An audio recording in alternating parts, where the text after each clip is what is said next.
Gaza's health ministry announced that Arantisi Children's Hospital and St. John Eye Hospital in Gaza City are out of service due to Israeli bombing in their vicinity. The Arantisi hospital suffered direct hits, causing severe damage. The ministry condemned the attacks as deliberate efforts to dismantle Gaza's healthcare system. The St. John Eye Hospital group reported a full evacuation following a forced evacuation order by the Israeli army.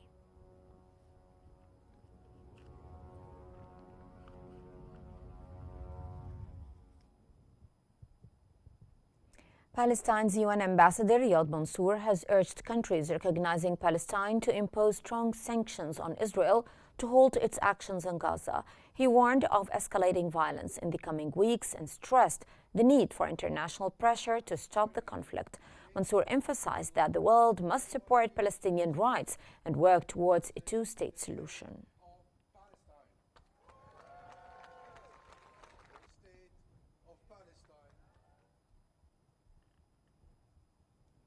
Britain's Foreign Minister Yvette Cooper announced a historic move to recognize the state of Palestine, aimed at preserving the two-state solution amid growing challenges in the region. Cooper emphasized the urgency, citing ongoing devastation in Gaza, detainee crises, and settlement expansions as threats to peace. She condemned Hamas, stating that it has no future role in Palestine, and called for the immediate release of detainees.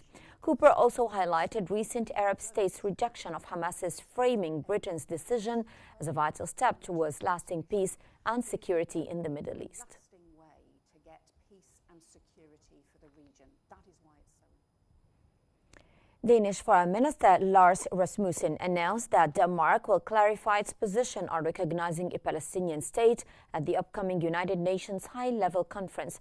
Rasmussen said that Denmark aims to move away from allowing Israel a veto on the issue, noting that recognition has been tied to negotiated two-state solution, which currently seems distant due to ongoing settlement expansions and the Israeli government's opposition. He emphasized the shift would place the decision more directly in the hands of the Palestinian people. Rasmussen has previously expressed concerns over the lack of a unified Palestinian Authority with control over its territory, which has delayed recognition.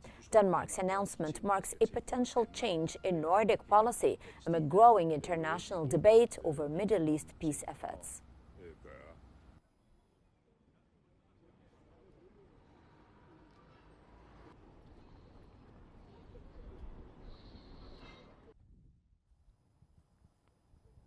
The Atal al-Jahalin Bedouin community near Jerusalem faces eviction as Israeli settlements rapidly expand in the West Bank.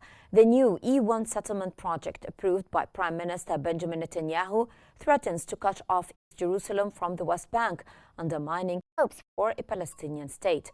Despite international condemnation and recent Palestinian state recognitions by countries like Britain and Canada, demolition orders and intimidation raids continue against the Jahalin families.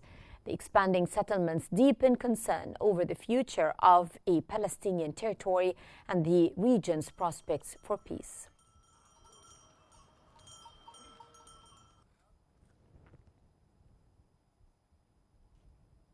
Thousands took to the streets in Italy's major cities in protest Israel's military offensive in Gaza. Strikes by unions in solidarity with Palestinians led to transport disruptions and school closures nationwide.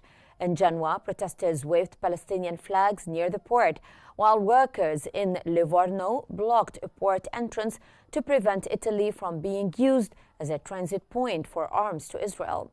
Rome resident Flavio Vettuni said that if we don't stop what's happening now, I don't know how we will avoid similar events in the future.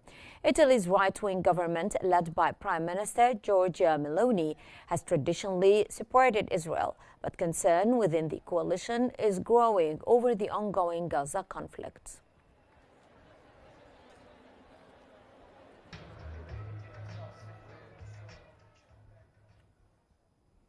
UK advocacy group Cage International has criticized Britain's late recognition of Palestine as an attempt to cover up its role in Gaza's ongoing genocide. Cage's Anas Mustafa said that decades of UK support for Israel have shattered hopes for a two-state solution.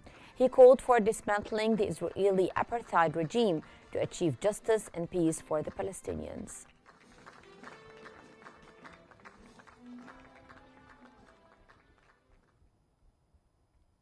Amnesty International has warned that the UK's recognition of a Palestinian state will be a hollow gesture unless backed by concrete steps to address Israel's actions in Gaza and the occupied territories. Christian Benedict, Amnesty's crisis response manager, acknowledged the move as significant, but stressed that words alone won't stop the atrocities.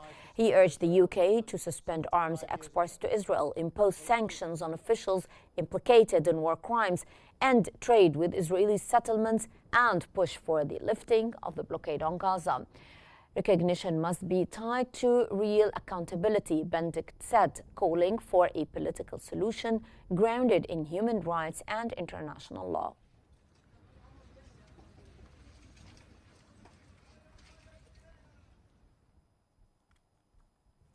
The Israeli-controlled King Hussein Bridge crossing between Jordan and the West Bank has reopened for passengers. The crossing was closed on September 19 following a deadly shooting by a Jordanian truck driver that killed 2 Israeli soldiers. It also serves as a key route for commercial goods between Jordan and the West Bank.